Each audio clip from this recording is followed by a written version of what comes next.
The best way to show people that you do matter, the best way to stand up no matter what your disability might be, is to go to the polls and vote. It's obvious that voting is so important because it's someone's voice. It's someone's ability to be able to say how they want their government, how they want their state, how they want their county or their local government run. And it's their opportunity to get out and voice that. Nobody should have any problems when they go to cast their vote. I mean, it's a right that we all have as Americans. We work for you, we're here for you, and what better way for you to have a say in who does that than to vote?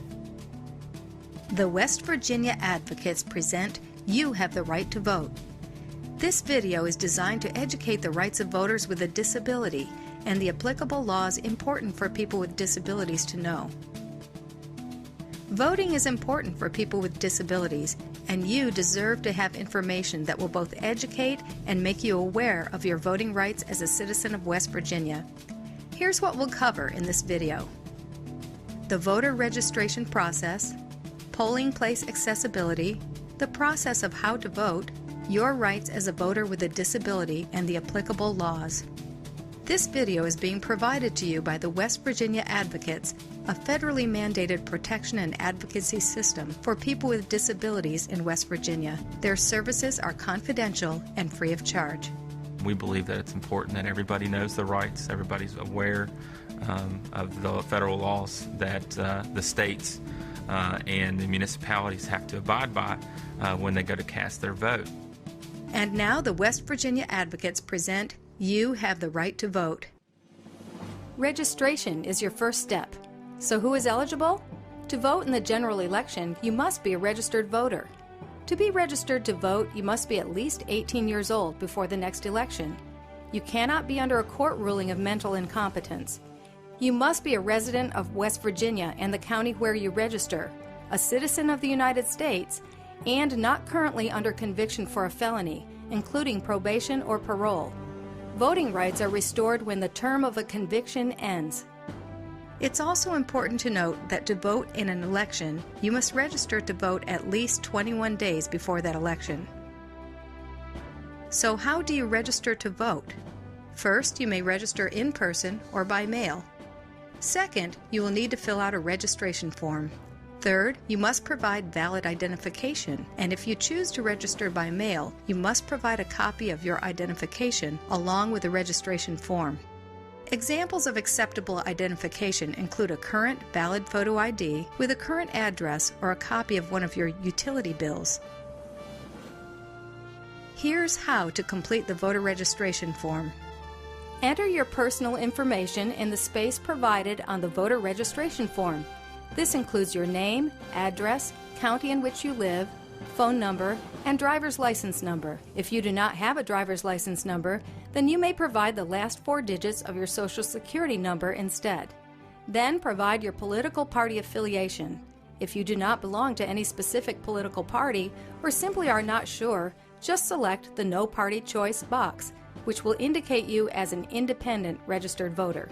After you have completed this section, you will then be asked to check a series of boxes. The first 2 confirm that you are not under current conviction of a felony or on probation or parole. Then you must confirm that you've not been judged mentally incompetent in a state court of law. You must only leave this box empty if a judge has ruled you mentally incompetent and specifically removed your voting rights with a court order. Confirm that you're a United States citizen of legal voting age and that you live at the address you have provided. Once you have completed all of these steps, simply sign in the space provided and you are ready to submit the voter registration form. Where can you register to vote in person? You can register to vote at one of the following locations: your county clerk's office, the Division of Motor Vehicles, public assistance agencies, agencies that serve people with disabilities, and military recruiting offices. You can also register online at this web address. If you like, you can mail your registration form to your county clerk's office. To find your county clerk's office address and phone number, visit this web address. Knowing that you have officially registered to vote can be confirmed in one of 3 ways. By receiving a voter registration card after you have completed the voter registration process, by calling or visiting your county clerk's office. And by clicking on this website, then follow the links to confirm voter registration.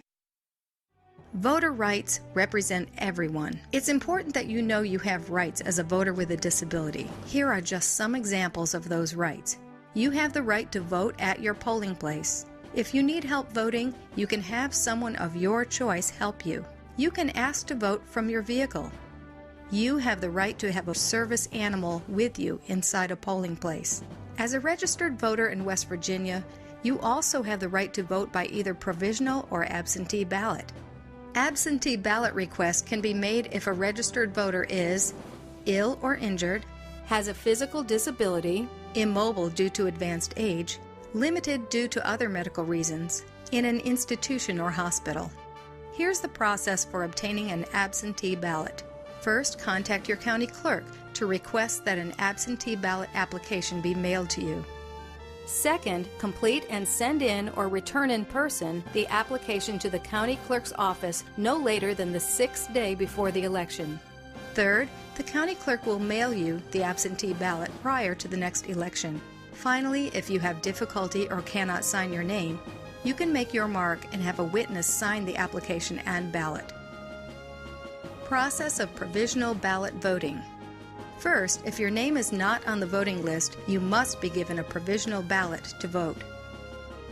Second, if you are in the wrong precinct, the poll worker must give you the correct precinct or allow you to complete a provisional ballot. Third, it is important to know that your vote will be counted unless there's a specific legal reason as to why not. And finally, if you are at the wrong voting site or forget your picture ID, your vote will be counted while the matter is corrected. What are the laws that protect the rights of people with disabilities? These laws can be found within one of 3 provisions that have been put into place to protect your rights. PAVA, which stands for Protection and Advocacy for Voter Access, HAVA, which stands for Help America Vote Act, and finally, ADA, which stands for the Americans with Disabilities Act. Let's examine each one of these acts and provisions more closely. How does PAVA help people with disabilities? First, it calls for an accessible voting place in the same precinct where you are registered to vote. Second, it allows for you to vote in privacy. And third, it allows for someone of your choice to help you register, read, or assist you in marking your vote. How does HAVA help people with disabilities? It's a federal law to make voting and the voting place accessible to all Americans, including people with disabilities. It provides resources to states to make their voting places accessible. It provides funding and resources for voting machines that are accessible for people with disabilities to vote at each precinct. It provides training for poll workers to assist individuals with disabilities. How does ADA help people with disabilities? First, it requires designated parking spaces for cars and vans. Second, it requires ramps, railings, and lifts. Third, it requires an accessible route into the building. Fourth, it calls for polling site entry and interior requirements. And fifth, it calls for any other requirements to ensure that persons with disabilities can access a polling site.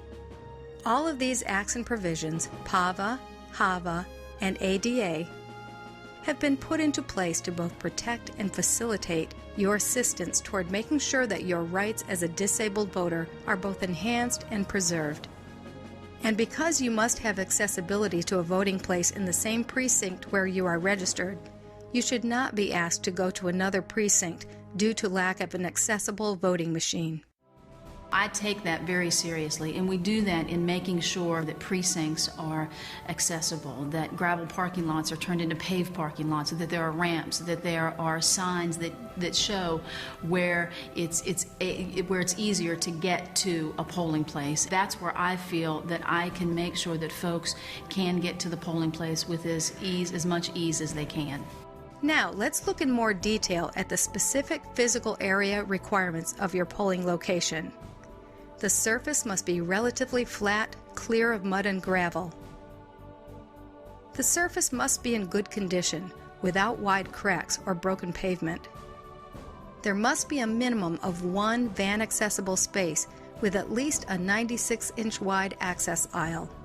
Each accessible space must have its own access aisle or share an access aisle at least 60 inches wide. Each space must have its own visible accessible parking sign, and the accessible spaces must be located so that the shortest accessible route to the voting area is provided. Entryway and accessible route requirements. First, it must be free of obstructions for people who have visual impairments and accessible for wheelchair use. It must have at least one accessible route that connects with any drop-off area. The access route must be free from abrupt level changes, steps, steep slopes, drop-offs, and rises. Entry doors must have, at minimum, 32-inch openings. Entry door hardware must be usable with one hand and operational with a closed fist. At least 18 inches of clearance must be provided at the side of each access door. And finally, the threshold or rise to enter the building must be no more than 3/4 inches in height. Requirements for ramps. Ramps must have railings and flared sides and not be greater than 1 to 20 in slope at any point. Also, ramps must contain landings at least 60 inches wide at the top and bottom of each ramp. Polling site interior requirements. Hallways must be free of obstructions overhead by at least 80 inches off the floor. Wall-mounted objects cannot project more than 4 inches off the wall if the bottom is not detectable below 27 inches off the floor. The voting room must have adequate turning spaces at the voting machine.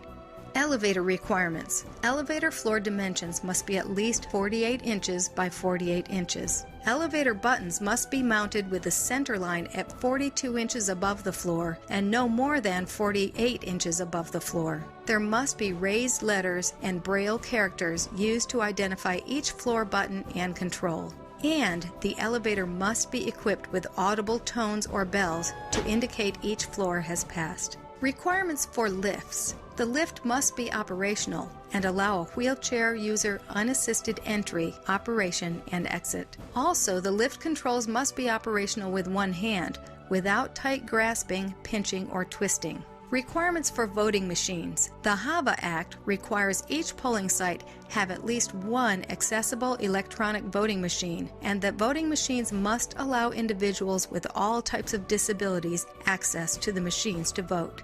Examples of features that allow individuals with disabilities to operate an electronic voting machine include the following: voice output. To select an audio-only ballot, press the diamond-shaped button, audio-assisted ballot. Controls for individuals with dexterity challenges, software and controls for individuals with visual impairments, and so on. Poll workers must be trained on how these devices operate and assist individuals as needed. Many times people with disability who have special needs or have special requirements to get to the polling place, their voice is even more important. That's why it's so important for someone with a disability to get out and vote and make sure that their voice is heard.